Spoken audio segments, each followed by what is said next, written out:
Je voudrais parler des rapports entre la main et l'oreille, notamment chez les musiciens, les compositeurs.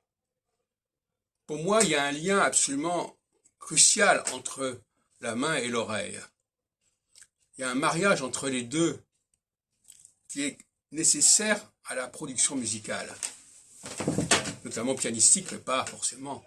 On peut travailler sur d'autres. Enfin, le piano favorise particulièrement la main qui peut jouer sans contrainte en quelque sorte, en tout cas sans avoir besoin de pincer les cordes, enfin bon, etc.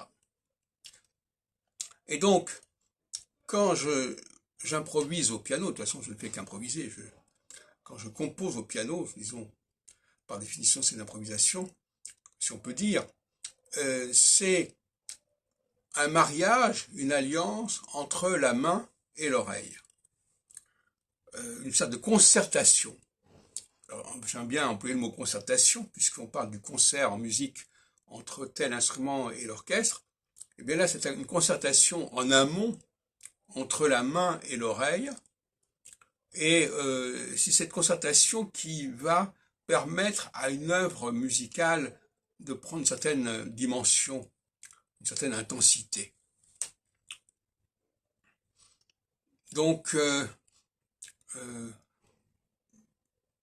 pour moi, il y a une sorte d'alliance entre le mouvement cinétique de la main sur les touches du piano notamment et l'ouïe qui va gérer cela et qui va effectivement prendre un certain nombre de décisions, de directives par rapport à la main. La main va inspirer l'ouïe, l'ouïe va inspirer la main, mais Anaxagore disait l'homme pense parce qu'il a une main.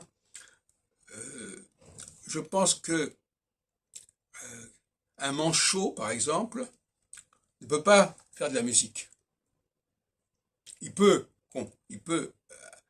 à la limite, il pourrait effectivement, même s'il a des prothèses, il pourrait même exécuter une œuvre, mais quelque chose de vivant ne peut se faire qu'avec des mains qui sont vivantes et qui ont une expression, qui ont pris l'habitude de s'exprimer. Laisser la main s'exprimer, ça me paraît essentiel, mais elle ne s'exprime que parce qu'elle est en concertation et en concert avec l'ouïe, avec l'oreille.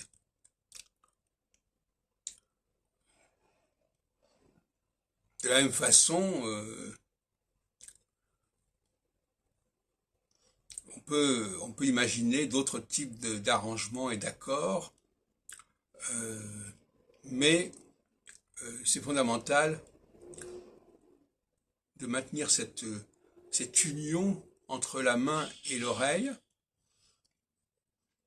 Et par exemple, quelqu'un qui aurait des problèmes d'arthrite ou d'arthrose, qui ne pourrait pas articuler sa main correctement, perdrait beaucoup au niveau de l'énergie créatrice.